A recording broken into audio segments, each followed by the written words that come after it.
Welcome, everyone. We are thrilled to be here with you today. I'm Callie King, and I know for many of our community, Andrea Wady needs no introduction, but I'm here with Andrea Wady, who is a horse and human relationship expert and specialist. And we're here to talk about older riders. Andrea, welcome. Thank you so much. Honestly, this is a big day today. I'm really excited. It's time to pay more attention to our community of older riders, of which I am one. And we've had a lot of conversations that have led us here and led you to, well, first it was your personal discoveries that led you to creating the formula, but it was kind of our conversations that, we need to share this. We need to share your Mm, stories and your, I would say, openness and bravery in sharing your challenges. I respect so much. But we also put a question out yeah, on Facebook yesterday. And it was just kind of, we had been chatting and I said, why don't we yeah. throw this on Facebook and get some more feedback on the challenges that older riders are facing. Within half a day, we've got over 500 comments on that. It's unbelievable. Yeah. Yeah. And, those of you watching, those of you that commented on that, thank you also for Yeah. being so, honest and willing to share your experiences and some of your struggles and challenges. And that's why we decided to go live here is to just talk about some of this and for Andrea to share some of her experience.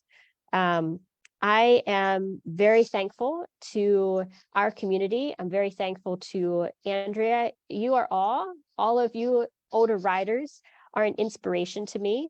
When I look at people, I honestly I don't see age. I see people. Yeah.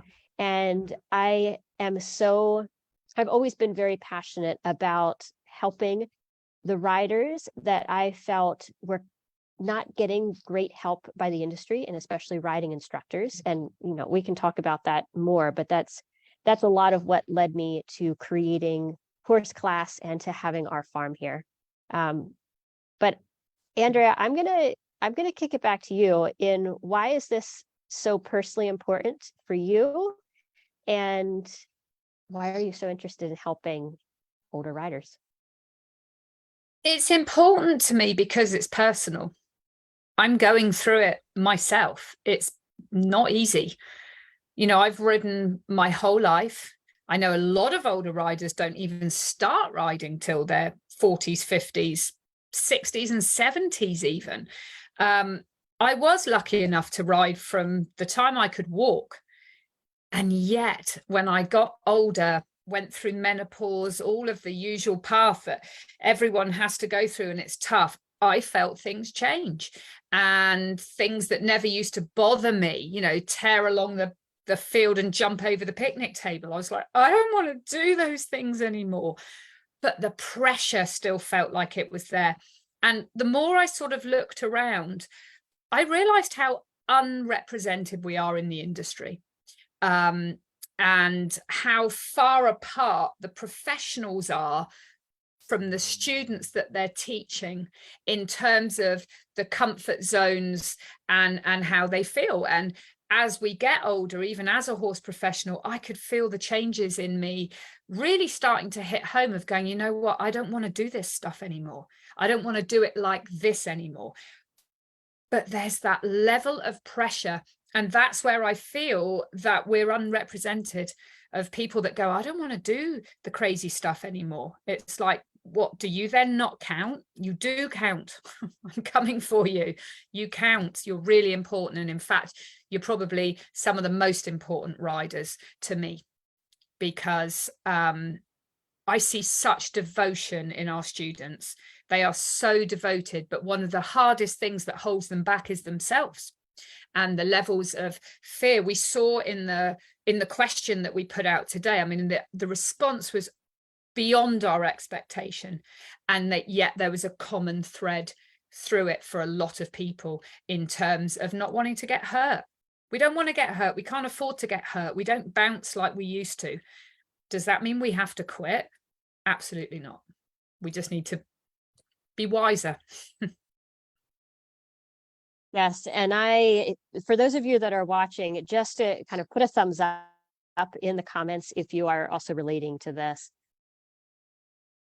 I see the demographic of people coming into riding, returning to riding, coming into riding later in life as being a huge force for positive change in the horse industry, because it's taking what was at one time a military activity, and then what was something that, we used horses for transportation and for work. And now as it's moving into, it kind of moved into sport, into recreation and sport tied together. And with the change that's happening now, there's so much more recognition to the horse as more than just, one of our students says it so well, how horses are viewed as big hairy motorbikes. Yeah. And I see the wisdom of older riders coming in and saying, no, the horse is not just a fuzzy motorbike, like maybe when, we were teenagers or in our 20s, and we saw them as just kind of a way to get an adrenaline rush and rip around and have fun. Now it's with more wisdom of age, it's seeing the horse as sentient beings. It's seeing all that they can teach us, and it's embracing those parts of riding that are beyond just how much can I push myself to do. Yes, how much can I push myself to do, and my horse, and a lot of this pressure can come from forms of instruction as well. I'm an older woman, I still love to learn. My real passion is working on the ground with horses. I don't want to be shouted at. I don't want to be told to keep up. It's like, I want to meet my horse as a sentient being, but I want to balance that awakeness in my horse with feeling safe. And me deciding where my comfort zone is, not someone else who may be 30 years younger than me. I know you get it, but a lot of people don't. And when we're in those individual situations, it's very, very difficult to find that strength and stand up and go, hey, I don't want to do this.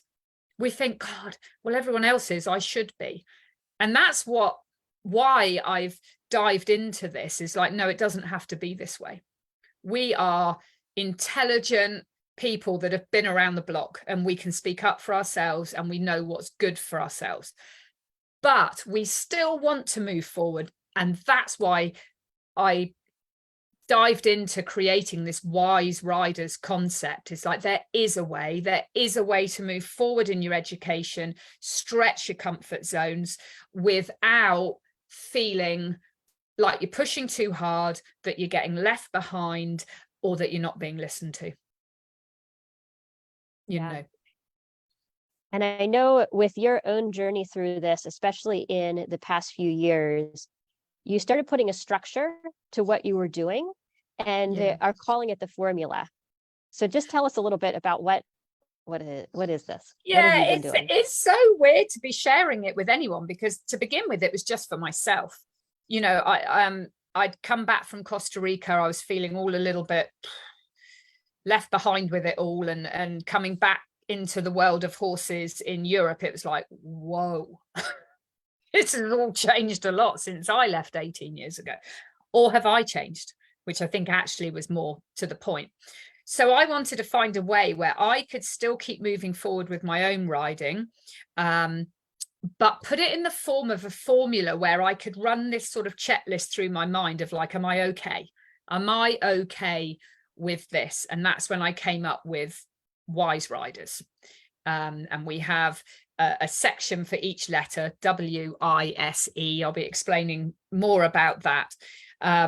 But it was important to me. I like structure in my life. Although I like to quite often not have a plan, I like to have some sort of structure when I do something, to be able to learn from it. Do I want to repeat that? Do I not want to repeat that? So I have this formula that I run through my head and I write down, and it's really helped me. So I started to share it a little bit with some students, and it helped them. And I thought, well, maybe it can help some others too. You had a Well, we first hopped on here this morning, you told me a little story of something that happened with your horse, Brana, where it was just an excellent example of you living one of the Oh, points of okay. this formula. Do you want to When tell I us? was riding this morning, yeah, I mean, my mare's very young. She's 5, so she hasn't had a lot of rides on her. I've taken it very, very slowly. Some of you may have watched the journey with her a little bit, so there's been no rush, and she's going along great. But we were riding up on the road today, and there was some traffic, and she'd noticed something on the side of the road, and you know how horses have to look at things that way, and I could feel her doing that and just drifting a little bit out into the road. And instead of going, oh, I need to get my leg on, I need to tip her head, I got off like that. The second I felt her go, my formula is there in my head. It's like, I don't have to stay on this horse at this point. And one of the first things I learned to do when I ride any horse is how to get off it really quickly and safely. So together we were able to look at what she was looking at, walk up the road, get a better position, head off the road, get back on and go. And yet so much in the industry is like, don't get off, then you're teaching them to be naughty.